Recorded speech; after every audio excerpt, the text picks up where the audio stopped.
తమిళనాడులో విజిల్, బెంగాల్లో కమల్. కమాల్ ఇది బెంగాల్లో కమాల్, తమిళనాడులో విజిల్. దుమ్ము రేపిన విజయ్ పార్టీ. దీదీ ఇలాకాలో చరిత్ర సృష్టించిన బీజేపీ. కేరళలో కాంగ్రెస్ కూటమి విజయం, అస్సాంలో బీజేపీ హైట్రిక్.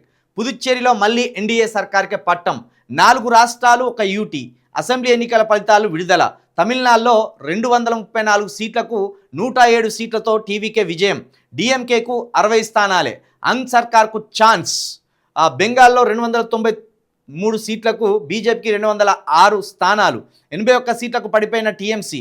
అస్సాంలో 126 స్థానాలకు ఎన్డీఏకు 102 సీట్లు. 21కే పరిమితమైన కాంగ్రెస్. కేరళలో 140 సీట్లకు 102 సీట్లలో యూడీఎఫ్ గెలుపు. 35కు పడిపోయిన ఎల్డీఎఫ్. బెంగాల్లో కొత్త అధ్యయనం. ప్రధాని మోదీ 100 సీట్లలో లూటీ చేసి గెలిచారు. మమత. అస్సాం, బెంగాల్లో బీజేపీ ఓట్ల చోరీ. రాహుల్ గాంధీ. మొత్తానికి ఏది ఏమైనా 5 రాష్ట్రాల ప్రజలు విభిన్నమైన తీర్పు ఇచ్చింది. 5 రాష్ట్రాల ప్రజలు చాలా భిన్నమైన తీర్పులు ఇచ్చింది. బెంగాల్లో 15 సంవత్సరాలుగా పాతుకుపోయిన మమతా బెనర్జీ గారిని ఓడించిండ్రు. ఎప్పటి నుండో 15 సంవత్సరాలుగా మతవాదాన్ని చాలా పద్ధతిగా విస్తరిస్తూ 15 ఏళ్లుగా చొరబాటుదారులు బెంగాల్లోకి వస్తున్నారు. అక్రమ వలసదారులు బెంగాల్కి వస్తున్నారు. ముస్లిం జనాభాను అక్రమంగా పెంచుతున్నారు. బెంగాల్ను ముస్లిం ప్రదేశంగా మార్చబోతున్నారు. బెంగాల్ను పూర్తిగా ముస్లింలు ఆక్రమించబోతున్నారు అని 15 సంవత్సరాలుగా మోడీ గారు ఎప్పుడైతే ప్రధానమంత్రిగా భారతదేశానికి బాధ్యతలు చేపట్టిండో ఆనాటి నుండి బెంగాల్ మీద ఆపరేషన్ జరిగింది. 13-14 సంవత్సరాల బెంగాల్ ఆపరేషన్ ఇప్పుడు సక్సెస్ఫుల్గా బీజేపీ నెరవేర్చింది. కాబట్టి బెంగాల్ విజయాన్ని బీజేపీ గొప్పగా చెప్పుకున్నప్పటికీ 100కు 100% ఒక లేడీని టార్గెట్ చేసి, అది కూడా ఒక మహిళను టార్గెట్ చేసి ఇన్ని శక్తులు ఆమెను ఓడించినాయి. దేశం మొత్తం ఆమె వైపు. ఆమె మీద సిబిఐని ప్రయోగించిండ్రు, ఆమె మీద అవినీతిని ప్రయోగించిండ్రు, ఆమె మీద మతాన్ని ప్రయోగించిండ్రు, ఆమె మీద సర్వశక్తులు వడ్డీలు. ఇంతమంది సర్వశక్తులు వడ్డీ మమతా బెనర్జీ గారిని ఓడించడానికి, ఒక మహిళను ఓడించడానికి, నిజంగా చెప్పాలంటే ఒక భారత్ మాతను ఓడించడానికి. మహిళ అంటే భారత్ మాతే కదా, మన తల్లి భారత్ మాతే, మమతా బెనర్జీ భారత్ మాతే, కవిత గారు భారత్ మాతే. ప్రతి తల్లి భారత్ మాతే. భారత్ మాత కంటూ కొత్త రూపం ఏం లేదు.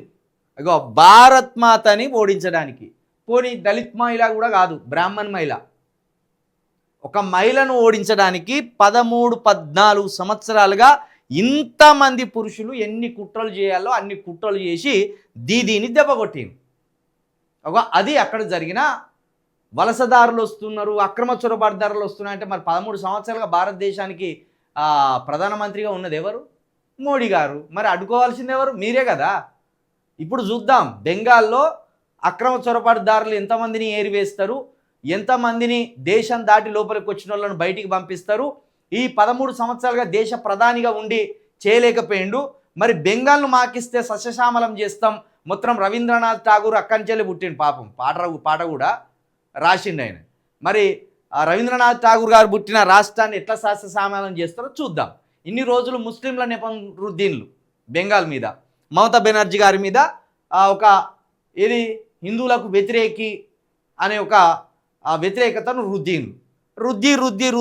13 సంవత్సరాల తర్వాత ఆమెను ఓడగొట్టగలిగింది. కాబట్టి 13 సంవత్సరాల తర్వాత బెంగాల్లో గెలిచిన బీజేపీ బెంగాల్ని ఏమంత అభివృద్ధి చేస్తుందో ఇప్పుడు చూద్దాం. ఒక స్త్రీని ఓడగొట్టడానికి ఇంత పెద్ద కుట్ర చేసింది కదా, 13 సంవత్సరాల కుట్ర. సిబిఐని ప్రయోగించిన, అవినీతిని ప్రయోగించిన, మతశక్తులను ప్రయోగించిన, అబద్ధాలను ప్రయోగించిన, ఎన్ని చేసినా ఆమె లొంగలేదు, వెరవలేదు. కానీ మొత్తానికి ఓటు రూపంలోనే అక్కడున్న హిందువులందరినీ సెన్సిటివ్ చేసి, హిందువులలో ఒక తీవ్రమైన వ్యతిరేక భావజాలను తీసుకొచ్చి, ముస్లింలను బూచిగా చూపి, హిందువులందరినీ పోగు చేసి, హిందూ ఓట్ల ద్వారా బెంగాల్ని మొత్తానికి బీజేపీ గెలుచుకున్నది.